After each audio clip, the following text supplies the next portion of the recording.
परमेश्वर के प्रकाशित वचन दानियल की किताब अध्याय 6। दारा को यह अच्छा लगा कि अपने राज्य के ऊपर 120 ऐसे अधिपति ठहराए जो पूरे राज्य में अधिकार रखे, और उनके ऊपर उसने 3 अध्यक्ष जिनमें से दानियल एक था इसलिए ठहराए कि वे उन अधिपतियों से लेखा लिया करे और इस रीति राजा की कुछ हानि न होने पाए।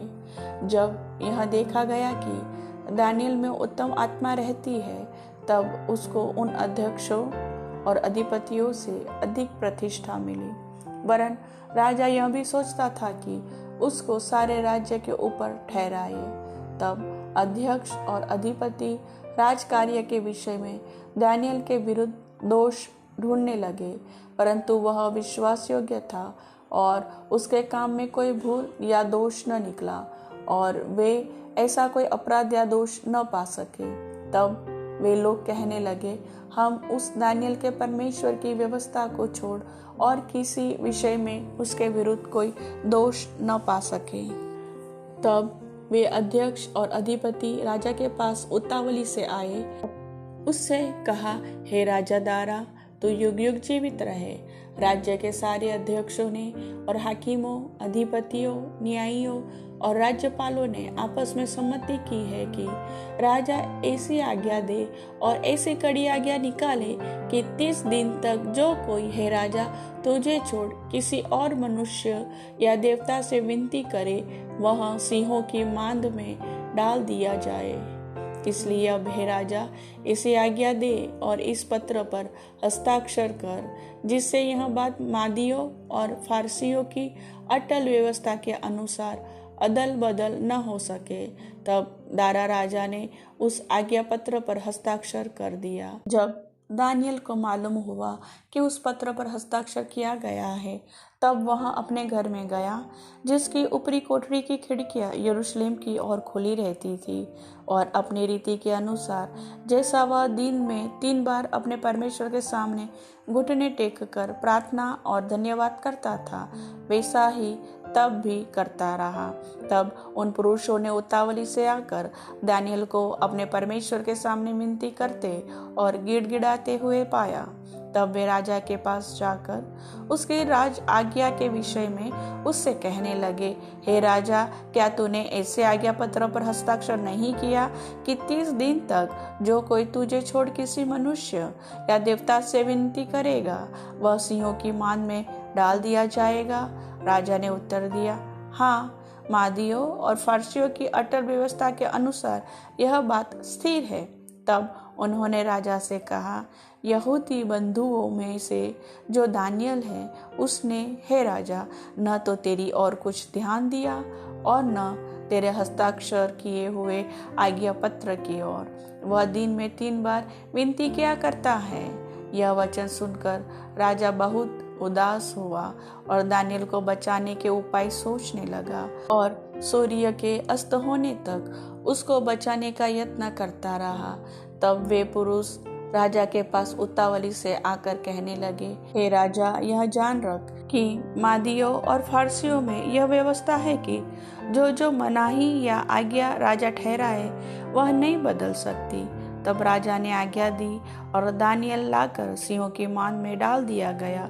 उस समय राजा ने दानियल से कहा, तेरा परमेश्वर, जिसकी तू नित्य उपासना करता है, वही तुझे बचाए। तब एक पत्थर लाकर उस मांद के मुंह पर रखा गया, और राजा ने उस पर अपनी अंगूठी से और अपने प्रधानों की अंगूठियों से मुहर लगा दी कि दानियल के विषय में कुछ बदलने न पाए। तब राजा अपने महल में चला गया और उस रात को बिना भोजन पड़ा रहा, और उसके पास सुख विलास की कोई वस्तु नहीं पहुंचाई गई, और उसे नींद भी नहीं आई। भोर को पौ फटते ही राजा उठा और सिंहों के मांद की ओर फुर्ती से चला गया। जब राजा मांद के निकट आया, तब शोक भरी वाणी से चिल्लाने लगा और दानियल से कहा, हे दानियल, हे जीवते परमेश्वर के दास, क्या तेरा परमेश्वर, जिसकी तू नित्य उपासना करता है, तुझे सिंहों से बचा सका है? दानियल ने राजा से कहा, हे राजा, तू युग युग जीवित रहे। मेरे परमेश्वर ने अपना दूत भेजकर सिंहों के मुंह को ऐसा बंद कर रखा कि उन्होंने मेरी कुछ भी हानि नहीं की। इसका कारण यह है कि मैं उसके सामने निर्दोष पाया गया, और हे राजा, तेरे सम्मुख भी मैंने कोई भूल नहीं की। तब राजा ने बहुत आनंदित होकर दानियल को मांद में से निकालने की आज्ञा दी।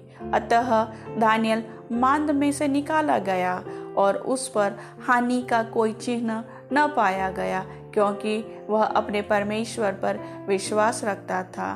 तब राजा ने आज्ञा दी कि जिन पुरुषों ने दानियल की चुगली की थी वे अपने अपने बाल बच्चों और स्त्रियों समेत लाकर सिंहों के मांद में डाल दिए जाए, और वे मांद की पैंदी तक भी न पहुंचे कि सिंहों ने उन पर झपटकर सब हड्डियों समेत उनको चबा डाला। तब दारा राजा ने सारी पृथ्वी के रहने वाले देश देश और जाति जाति के सब लोगों और भिन्न भिन्न भाषा बोलने वालों के पास यह लिखा, तुम्हारा बहुत कुशल हो। मैं यह आज्ञा देता हूँ कि जहाँ जहाँ मेरे राज्य का अधिकार है वहाँ के लोग दानियल के परमेश्वर के सम्मुख कांपते और थरथराते रहे, क्योंकि जीवता और युगानुयुग तक रहने वाला परमेश्वर वही है। उसका राज्य अविनाशी और उसकी प्रभुता सदा स्थिर रहेगी। जिसने दानियल को सिंहों से बचाया है वही बचाने और छुड़ाने वाला है, और स्वर्ग में और पृथ्वी पर चिन्हों और चमत्कारों का प्रकट करने वाला है। और दानियल दारा और खुसरू फारसी दोनों के राज्य के दिनों में सुख चैन से रहा।